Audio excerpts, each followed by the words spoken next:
Albert Garih was born in Paris in 1938 at the start of World War II. Before his second birthday, the Germans had invaded, and he went into hiding with his family. My mother would take my sister and me, and we would go to the back room, and she would hush me like that, say, "Don't say a word." Now 76, Garih still clearly remembers the liberation of Paris. We saw the tanks, the jeeps, the soldiers with friendly faces, giving chewing gum, giving cigarettes. That was one of the most wonderful moments in my life, actually. Sharing his story is second nature to Garih, who is one of about 60 active survivor volunteers at the Holocaust Memorial Museum in Washington, D.C.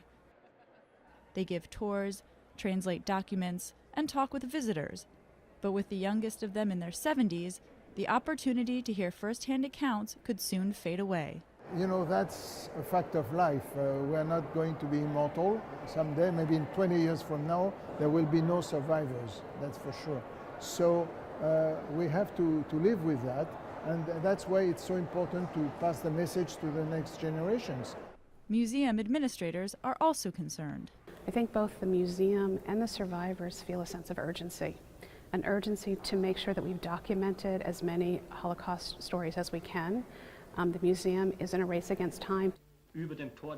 More than 7,000 prisoners were liberated from Auschwitz in January 1945, but only around 300 attended the commemoration this year in Poland.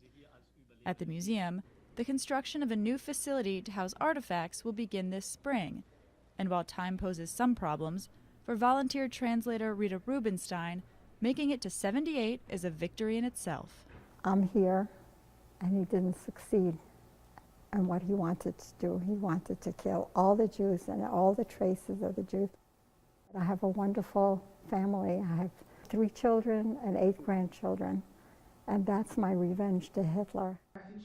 When the last survivors have gone, it will be up to their families and institutions like the Holocaust Museum to keep their voices alive.